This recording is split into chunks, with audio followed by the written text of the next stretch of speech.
Thank you for joining us on the Thursday edition of Journalist Hangout. I'm Ayodele Ozubaku. Today on the program, Tinubu calls for dialogue on Amotekun security outfits. Says Southwest Initiative not a threat to Nigeria's existence.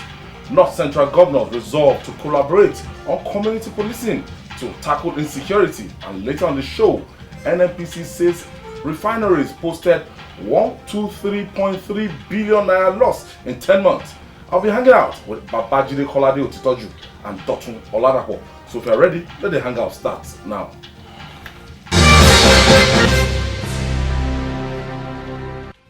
Thank you for joining us. Various reactions have trailed the launch of Southwest Security Initiative, Amotekun, but most can best be described as sporadic, lacking substance. But one of Nigeria's most charismatic politicians widened the perspective when he lent his voice to the debate. Many Nigerians have tagged the reaction of the national leader of the All Progressive Congress, APC, Tinubu, to the issue as detailed, balanced and objective. In a statement titled Public Discourse on Amotekun, Tinubu called for dialogue on the delicate matter. The former governor of Lagos State also said he did not believe the security initiative poses danger to the country's existence, but negative comments by those who should know better. Let's share the summary of his statement with you.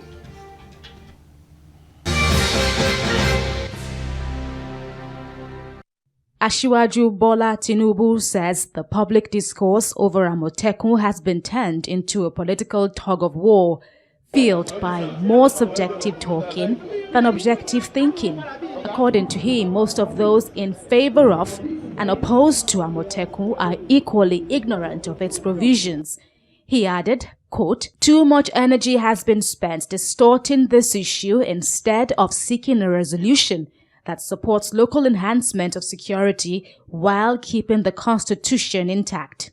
The national leader said he deliberately maintained a studied silence regarding the important yet delicate issue of Amotekun, despite attempts by those he called cynics who had hoped he might misspeak or misstep in a manner they could twist to their political advantage. So, after a reasonable assessment of facts, his verdict is out.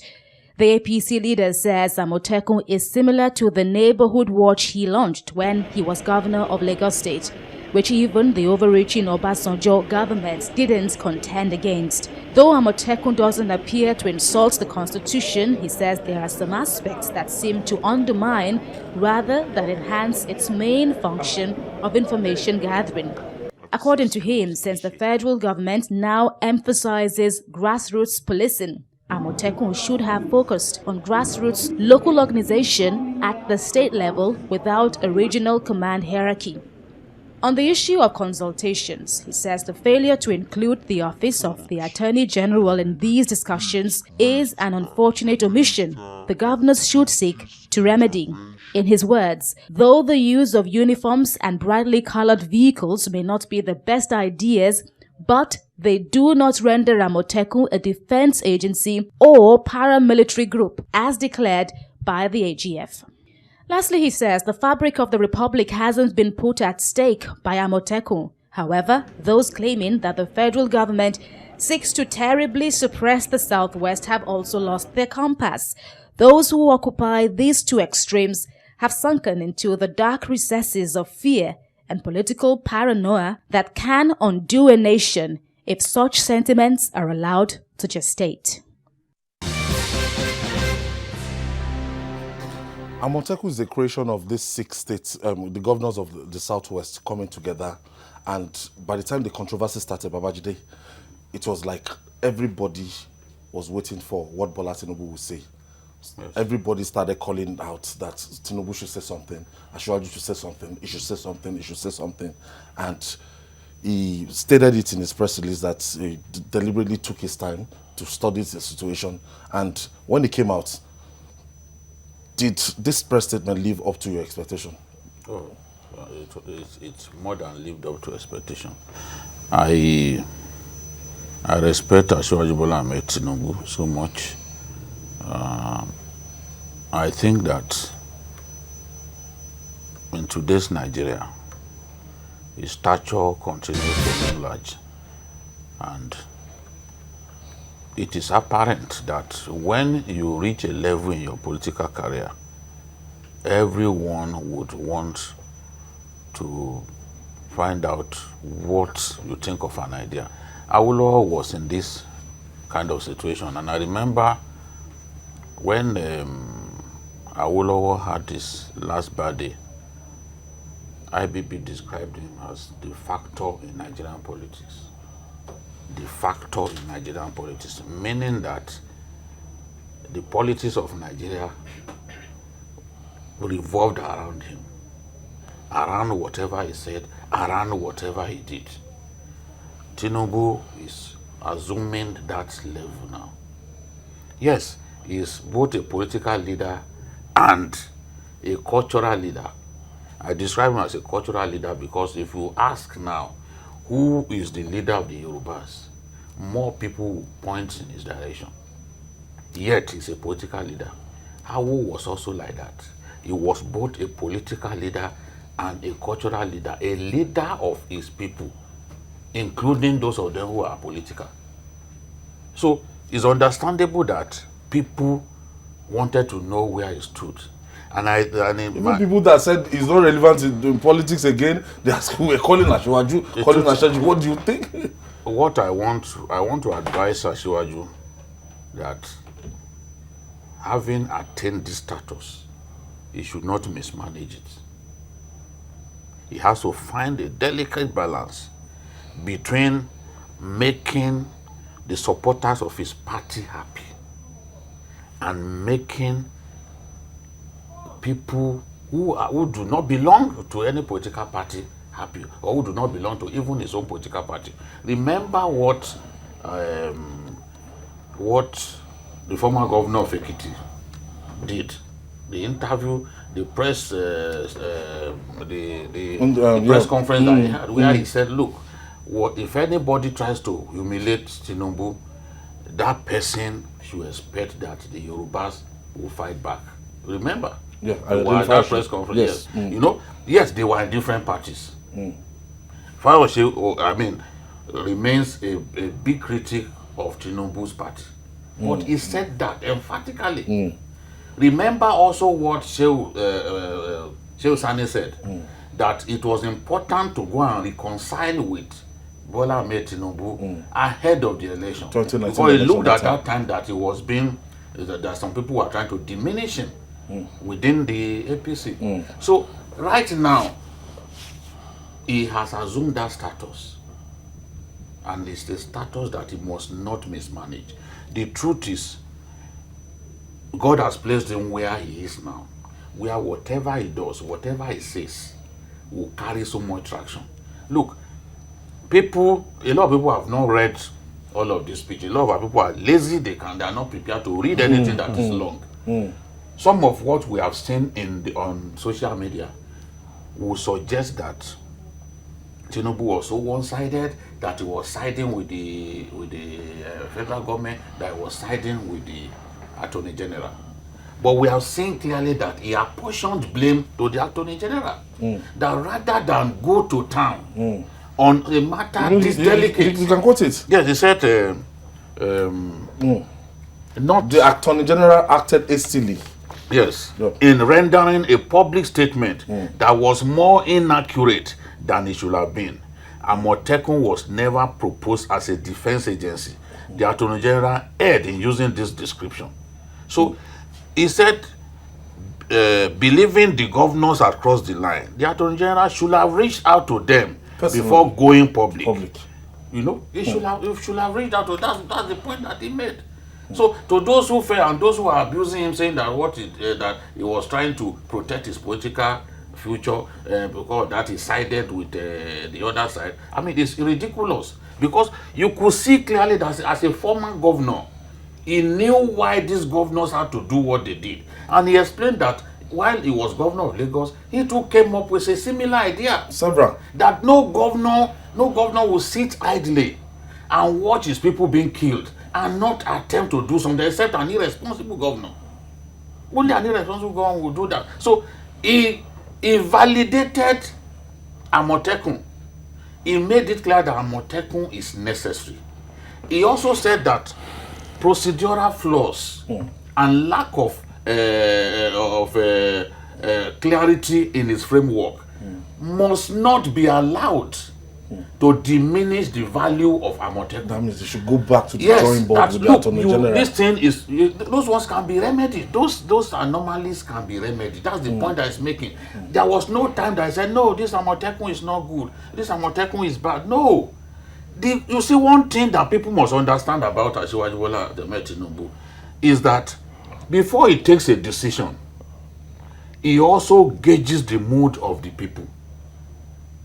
Tinubu cannot, in trying to please anybody, put at risk his popularity within his traditional base. No sensible politician does that. After you saw the rallies that were held 2 days ago, Southwest, you will see clearly that this is something that our people want. Whether anybody likes it or not, you can put policemen where you want. The people came out to say, look, we want this. Security is an emotive issue. It's about your life, it's about my life. As long as security continues to be a big problem in our country, more and more people will believe in Amotekun. And if you go against it, you are going against what your people want, and you can pay politically for that. Dotun, now, when you look at this press statement, from your summary, what do you make of it? Very accurate. I also think timely. Find a lot of people were becoming restless, saying Asiwaju has not spoken. But I completely agree with him. He needed to look at all the issues, put them in the correct perspective, and gauge even the mood of his own people and know what exactly they want. All politics are local. You can't run away from that. But beyond the politics being local is this idea of necessity in the creation of Amotekun. And for me, I completely agree. A lot of state governments have come up with their own creation to manage security within their domains. But one thing we have seen is that most of the attacks that we have had in the Southwest and elsewhere too, you find out that most of them are interstate. They occur around the states, around forests, where you have two states meeting, and then there are boundaries. So there is a need to work together.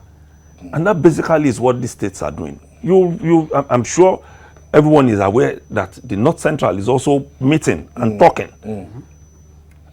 It's meeting and talking. And then we should also remember that before this initiative came up, even the Inspector General of Police, Mohammed Adamu, has had zonal meetings with political leaders, including governors, saying, look, we need to come together to check this mindless killings around the area. So if you are going to do that, what do? You need cooperation. You need to understand yourselves. You need to know what is happening in the other states, and you need to be able to pull resources together. Some states are not as buoyant as the other. But when you come together, if I can put in 20 million and you can put in 10 million, we balance the equation and we all secure our people. I think that is basically the essence of it. And Asiwaju Tinubu did not miss the point. We need the federal police, but at the same time, we need local solution to whatever is happening. That for me says it all. So, now, Asiwaju preferred, he gave way forward in his press statements. Yes. That the governors and the Attorney General will need to sit down. And, and he even faulted that the Attorney General should not have made that in public. This is an AP, yes, it's an APC federal government. The governors are APC. Governors. So there are people we could just have called to in Abuja's office, Yes. Abuja office, and show them that look, you guys are crossing the line. This before coming to make it public. Now, what's the way forward now? I think that, just as I posted on Facebook, Amotekun has become a movement.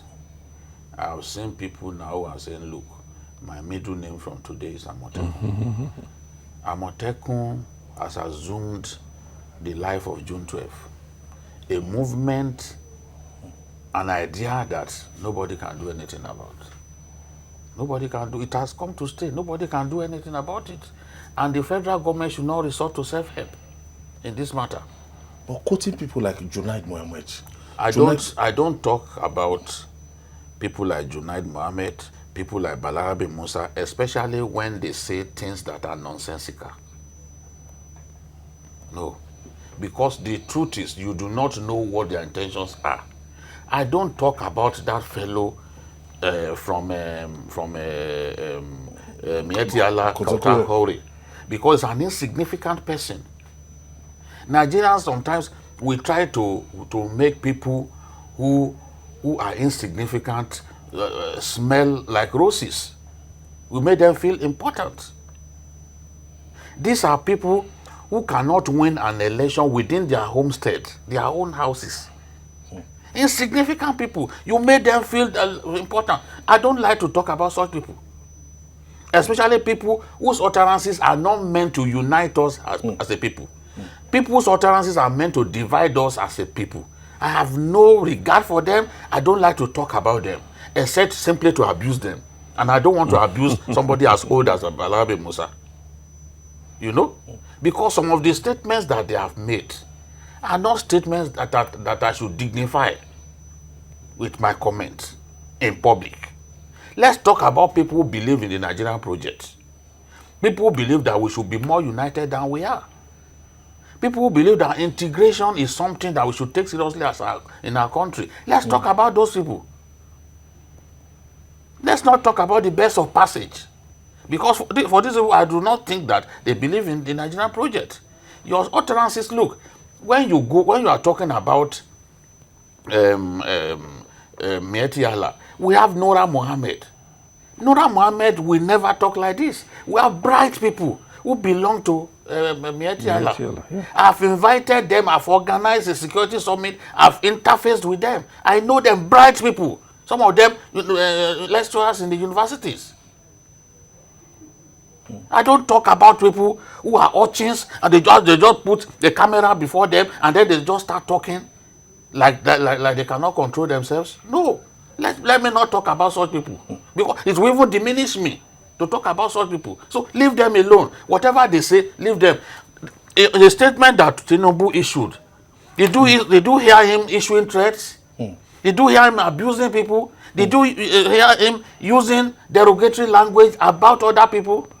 He's simply talking like an old man who wants peace in his country, who knows that peace is one thing that guarantees growth and development. So it's not in the class of those people. Somebody posted something on Facebook and said, compare Tinubu's statement with that of Atiku. I said, what is the meaning of this? There's no basis for comparison. One person, Atiku already sees himself as the unofficial leader of the opposition. Tinubu sees himself as one of the stabilizers of this administration. And he has done that many times. Many times. So why should you compare what that one said with what the other person said? There's no basis. So this is let's forget what Junaid Mohammed said. Let's forget what the faction that it belongs to in Mietiala. It's not the mainstream Mietiala. Our people don't read. Our people don't chase information. You will know that it doesn't represent Mietiala. It does not represent them. They've said it repeatedly that this guy we do not recognize him. He's not one of us. And you continue to put cameras before an insignificant fellow to be spewing hate, pure hate. So this is the thing. Let's see, how can our country move forward? How can we defeat insecurity? Because this is what this Amotekun is about. And Tinubu outlined that. When some people thought, oh, this Amotekun is probably a ploy by some people, some of them even believe that it is PDP that is behind Amotekun. But you have someone like Boyetola, firmly and deeply involved in the Amotekun thing. And you still can't think. You still think this is, it is the other people that are behind it. Oh, they will be exposed in Jesus' name. Is that the prayer? Sorrow I also think that the exuberance of the Attorney General should be checked. Quite a few times he has made remarks, issued statements that have not established him as the chief law officer of the Federation. And I think this is one of them. He has committed several blunders. So I feel the government should be looking in his direction. If it cannot be replaced, then every statement is going to be issued should be censored. Yeah. There are a few of them in that cabinet. They're like four senior advocate of Nigeria in that cabinet. Yes, in fact, I'm even saying there are some. There are even other exuberant people in the cabinet, in position of leadership now, that we should be looking at changing, because they have not comported themselves properly. And for me, it's a minus for this regime, a very big minus.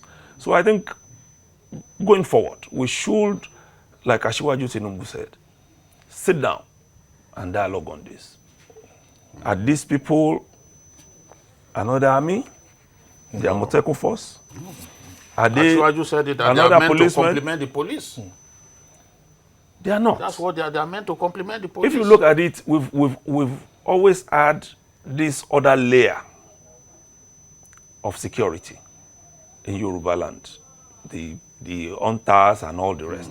It's just a matter of now coordinating what they are doing and empowering them in a very effective way. Even the United States, if you have followed what led to the proclamation of Amotekun, has succinctly said it to us.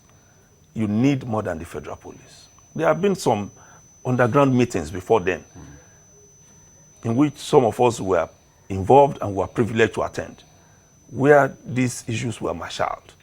That was what led to the first Yoruba Security Summit. It was a push. So if we are not considering the opinion of those who know better than we do, then there is a problem. What is responsible for this kind of mistrusts, especially among, I don't want to put it as ethnic groups, but if the North Central is saying that, oh, we want to do our own security outfits for the betterment of the life and to protect the people, nobody should read meaning to that. So if the Southwest is saying they want to come up with Amotekun, why can somebody say that is a vehicle in which they want to use to leave Nigeria? Including even some APC members. They are part of the people making all this noise. In fact, some of them worsen the situation. Maybe now that Asiwaju has spoken, they will crawl back into the woodworks and behave themselves. Because what do we get by simply creating unnecessary problems? In fact, somebody was even saying that this Amotekun was a Dubai creation. Why? Because this fellow said he will support them with men. That's Nnamdi Kanu. So because Nnamdi Kanu says something, then your own sanity should take a flight. I mean, what is wrong with us? The truth is, as long as security is managed the way it is managed in the country now, people will look for ways by which they can help themselves.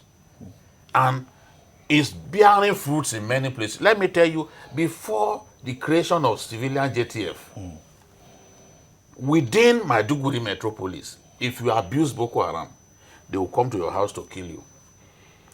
It was that bad.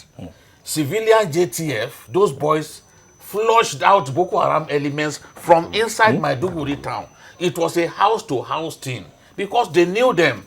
They grew up with them. They knew that those guys had joined Boko Haram. They identified their houses and by themselves. Not the soldiers, because soldiers didn't know those boys, They were the ones who identified them and went to their homes. They chased those boys out and they began to take refuge inside Sambisa. Then Maiduguri town became safe. Remember when Glo Jonathan went to have a town hall meeting? Remember that some of the people who spoke at the town hall meeting, they went to their homes to kill them. It was that bad then. Civilian JTF came and put an end to that nonsense. Okay. They were building a palace for the traditional ruler of Maiduguri. They went to slaughter the construction workers. Okay, let me quickly take this caller. Sunday is calling us from Ogun State. Thank you for staying with us, Sunday. Hello, Sunday. Hello. Yes, go ahead with your contribution. Thank you for staying with us. Okay. Yeah, good evening. Good evening. I greet Babajide and the other guys. Thank you. My contribution is, I will say two things, two things about the Baba Bola Tinubu. Baba said the right thing, and as a leader that we are looking, he's a role model to us. Yes. We are looking after him. So he has said the right thing. Only dialogue for them to legalize these things is what we need. Amotekun has come to stay. That is that. Thank you, Sunday. Thank you for your contribution. So the point that I'm trying to say is that, look, in talking about civilian JTF, is that the understanding of the terrain, the understanding of the terrain, you can't compare even to that of the soldiers. They know these boys, the bad boys in the community, they know them. They identify them. They chase them out of Maiduguri. The soldiers are from all over the country, so you can imagine from the they were locality. building the palace of El Kanemi, and these guys came, slaughtered everybody. But all that has stopped because those boys fished them out. They fished them out. If you remember, even the attack on Giwa Barracks, civilian JTFs helped the army. These boys, as they were trying to escape, they were fleeing the detention facility. Civilian JTF, they were arresting them and handing them over. That is how you can complement. We want to see this Amotekun assist the police, because the police is overstretched. Well, Dotun, a lot of streets in Lagos, you see them that by the time it's 7, 8 o'clock, they will lock the gates, and you will see one OPC man there. They'll say that's their security. Yeah. When they had problem of Badu in Ikorodu, they had to call Are. We were the ones who suggested on this program that he should go and assist. And he did. Today, Badu is no more in Ikorodu. Well, I was going to make that point that one of the fears has been the perceived involvement of the Odua People's Congress in this movement. But I think, like Babajide said, we should give credit to whoever it is due anytime there is an issue. If in Lagos, OPC for years now, 20 years plus, has been providing security within the streets. When they had problem with Naripo, with these bunkers. Exactly. If they had been providing this, then I think it is just common sense that we should go in that direction. I used to stay somewhere around Abulegba, and then this issue of armed robbers everywhere. And then before they come, I mean the police or the military, before they arrive, these guys would have fled into Ogun State. Okay. And then the OPC stopped all of this. So why not? Let me pause you there and just take Tunde Rahman, the spokesman of Asiwaju Bola Ahmed Tinubu, the special advisor on information. Hello, Tunde. Hello. Thank you for joining us. Hello, Tunde. Yeah, I'm on. Yeah, okay, thank you for joining us. You want to shed more light to this press statement? Go ahead. So you can hear me clearly now? Yes, I can hear you clearly. Yes, I'm saying that Babajide and Dotun have made very important comments that I only need to add a few things in computation in listening to people's perspectives. People have been asked Asiwaju to speak up on this matter, on this important matter of Amotekun. Yes. He has done so now. And I think that what we want people to do is to look at the perspectives that Asiwaju has put on the table. and to further debate it so that out of it, we can get a better model to address what everybody has seen as a clear and present problem. In doing that, I'd like to say that Asiwaju has said that Amotekun could be better if certain things are done the way it should be done. Some of these things that he has talked about there shouldn't have been any haste in unfolding the Amotekun thing. He is asking, as the Southwest governors who are in the forefront of this project, have they really thought of this? Have they thought this thing out rigorously? Have they looked at the conceptual formation? What are the operating guidelines for Amotekun? What are the funding arrangements for Amotekun? Nobody seems to know. So these are things that they have invited attention, into, so that out of it you can get a better model to address the problem that we have. Yeah. For instance, the Southwest has always been, as a region, has always been the forefront of agitation for decentralization. Then calling for, trying to come forward with proposal for a central command for Amotekun in the Southwest is defeating that purpose of decentralization that has always been canvassed for. Yeah. For instance, in the same breath that you are talking about having the local communities to address the problem of insecurity, how will the central command work in that process? Will the central command be able to know the level of the problem that you have in Kumaiko or in where you come from? So we need to really subject this model, to further discussion. I think that the best thing we can do is to put all these proposals on the table as Asiwaju has done, and to further debate it. For instance, I saw somebody saying the other day that Asiwaju did not speak because of 2023. After he has spoken, I also have some people saying that Asiwaju has spoken because of 2023. So and I've said at one point before that Asiwaju is not one that rushes, to take decisions. He examines the import of what he wants to say. He's a deep thinker, he's a very reflective person, and the proposal is on the table now. Let's look at the basics. That is the point to make. Thank you very much, Dotun. Thank you very much, Babajide. Thank you, if sir. I was not on this side, I would have been there with you to further, Thank you you. have been a wonderful job. Thank you, Tunde Rahman. And hope the next time we're going to have the opportunity to speak with Asiwaju Bola Ahmed Tinubu himself. Now, still to come, North Central governors resolve to collaborate on community policing to tackle insecurity in the zone. Stay with us.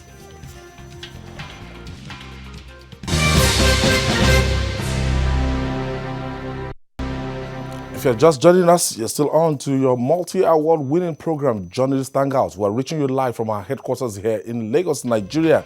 And the time appears ripe for Nigerians to take charge of their destinies regarding safety of lives and property in the country.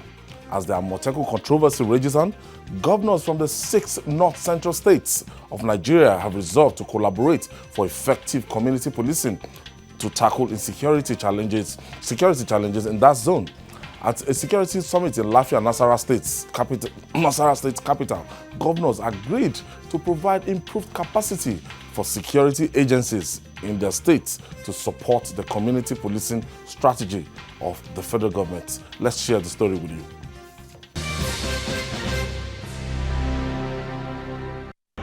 The North Central region of Nigeria comprises of Nasarawa, Benue, Niger, Kogi, Plateau, Kwara, and the Federal Capital Territory, Abuja. This region has been confronted with several security challenges, such as farmers-herders clashes, kidnapping, and banditry. The police is aware of these numerous security threats and has called for this meeting with governors of the North Central region to brainstorm on the way forward. Therefore, mobilizing for the participation of the citizens in securing their communities, especially at the local level, is a key strategy that the government is determined to employ in its efforts to provide total security for the citizens. It is in this context that the federal government has approved the adoption of community policing approach as the strategy for policing Nigeria and guaranteeing internal security order. The governors of the region are happy with the move made by the police and have adopted community policing as a solution. And so the law should not be something to toy with. Everyone must learn to respect the laws of our land. In Benue State, we have issues of killings, kidnappings, armed robbery.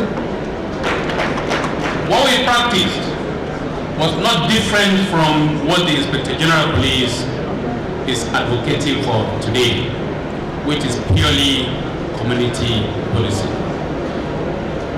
People of the North Central region are optimistic that community policing will yield the desired results. I think the Southwest governors have triggered something, and there's a kind of awareness across the country, because Right Honorable Bello Aminu Masari even said, look, before they came up with Amotekun, they were thinking about something like that, and they will still do it. The Northern Governors Forum, Simon Lalong, said that they too would do something like Amotekun. You know, suddenly, some people just try to give Amotekun a bad name.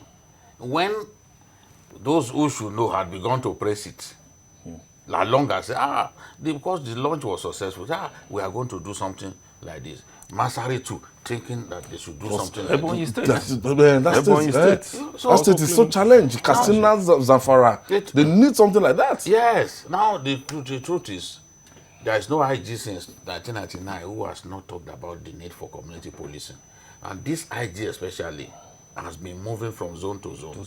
He has done 5 zones now. 5 zones. Going around preaching the gospel of community policing. And I'm happy that the governors of the North Central states, they are doing their best to improve security. And they are saying, look, we will provide more equipment for the police, because the federal government has proved incapable of sufficiently equipping the police. Now, we'll provide enough equipment for the police. Then the police should also, as a way of tackling security in our communities, engage the youths, engage them so that they can be part of this community policing thing. There are various ways of doing it. You can turn them to spy police, give them some training. Wherever something bad happens, at least they will call you and notify you. So it shows clearly that security is the major issue in our country now. It's the major issue. Whether in the Northeast, everywhere, security is the major. That's what everybody is talking about. So, and for these governors to have come together to say, we want to tackle banditry, kidnapping, and the rest, it shows that everyone has seen the need to protect their people the best way possible. And if community policing will make that happen, so be it. Dotun, now when you look at the kind of wave around, because for the better part of last year and 2018-19, we had our first share of security challenges, and we're still having in North Central, Northeast, Northwest, and North Central, everywhere across the country. I think we should know by now that a centralized arrangement can't work in this country for security. It is obvious. Be it the Nigerian Army, the police, the Navy, even if you put all of them together to do internal security, not even to take care of external aggression, they are not enough. When President Muhammadu Buhari came in, and there was this issue of shortage of staff in the police, he said employ 10,000 per year, per annum. I don't know how many we have done now. And even if you employ 10,000 every month, we can't police this country in the next 5 years. It can't happen. There are so many loopholes in the recruitment process, and then the number of policemen to population is too small.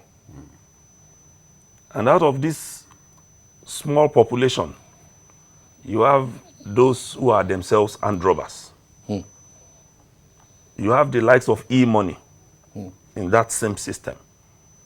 So we need to get to the point where, like the IG or the IGs have been preaching, including the incumbent, we need people in the vicinity, in the area, on the street, who will know everyone that is around that area in a way that when they see strange faces, they know what to do. Leaving our fate in the hands of the federal police, it's like playing kite with it. I've witnessed it a couple of times. Everybody has seen that now. That was all the states are coming together. I've witnessed it a couple of times. Into it. Now, finally, for many citizens, the Nigerian National Petroleum Corporation, NNPC, is nothing but a den of corruption. Now, the country's dormant refineries under its management have become a conduit pipes for revenue losses. According to the figures from the NNPC, the country's refineries at Port Harcourt, Warri, and Kaduna made a cumulative loss of 123.25 billion naira from January to October 2019. Add this to the huge amount of money spent on petrol subsidy, then we can ask you, can we continue like this?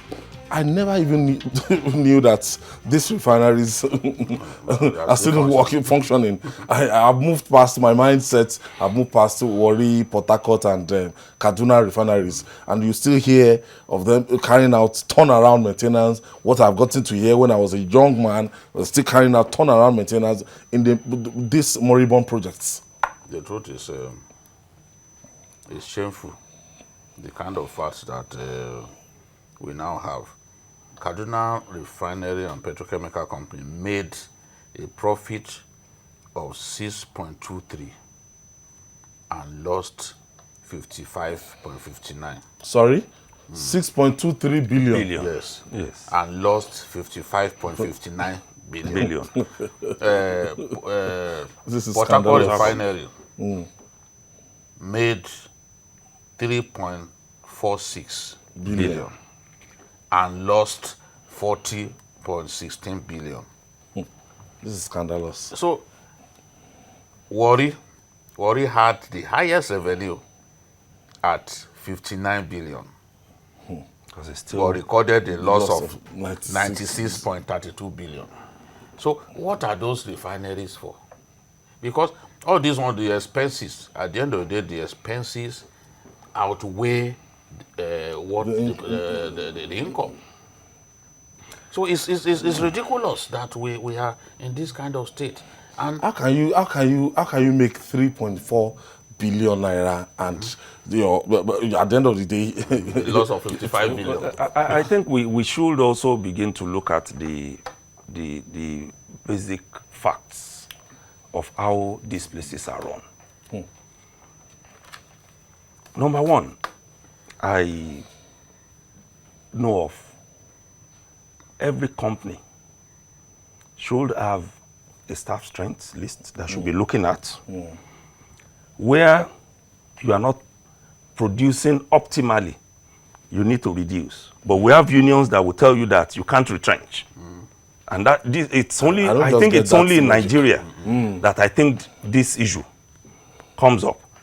Now, the Saudi Arabian oil company, one of the biggest oil producers, I checked the number of employees as at 2016, 66,256. I'm sure Warri alone has more than that. The Petronas, which is the Malaysian oil company, there is a breakdown. The number of employees, watch the trend. In 2016, it was 51,000. In 2017, it was 49,971. As at 2018, it was 48,001. Cutting down. Yes. Cutting down. Cutting down. So we pay so much. We pay so much to these people for doing nothing. Meaning that if these refineries are not functioning, these staff only go to work, mark register, and go back home. Collect the gratuity, collect this and after 35 we keep years. mounting. In a year, it's just a few days that some of the refineries work. They work. Just a few days. Just a few days. And then most, they do nothing. What's the capacity? We can't even do 15% of our consumption. No, but that was a year. That was It's a year shameful. that Kaduna Refinery actually refined 50 million barrels. Today, a whole year, 50 million barrels. Today, the NNPC tells us that our consumption rate is about 51 million a day. So which means that Kaduna refinery cannot for the whole year produce just what was enough for us in the our day. consumption. Our consumption in a day. What everyone is waiting for is Dangote's refinery, which It's so shameful. is 650 barrels per day, one of the biggest refineries in the world. And early next year, it is projected that that refinery will kick off. It is estimated that that refinery will save us about $8.7 billion in foreign exchange that we spend importing petrol. Paying subsidy. It will also, the subsidy, because when you see it will also save us about $3.85 billion to subsidize fuel. So at the end of the day, it is the Dangote refinery that will really help. It will even the pressure on the naira. It will help ease the pressure on the naira, because the foreign exchange that you have, you spend so much to bring in petroleum products, diesel, lubricant, oil, petrol. What's it called? PMS. Bring them from foreign countries. So if Dangote can produce on the average 470, if we can refine 471,500 barrels a day for us, then it means that our total consumption per day, that refinery can take care of it. So it depends on what the arrangement that it has with the Dotun, we keep hearing that government does not have business in doing business, but there was this government that actually sold off those refineries, and another government came and they reacquired the refineries. Tried to sell. But another government came, halted that deal and everything. To be realistic now, what are we gaining from Kaduna, Warri, and Port Harcourt refinery as a country? Well, I would say for those who believe that government is not in business for business, they are wrong. We just cited two national petroleum corporations now, Malaysia and Saudi Arabia. So what they are working as effectively? As is basically the fact that our system has been programmed to fail. I, as an employer, will not look at a staff who is not productive or who is surplus and keep him.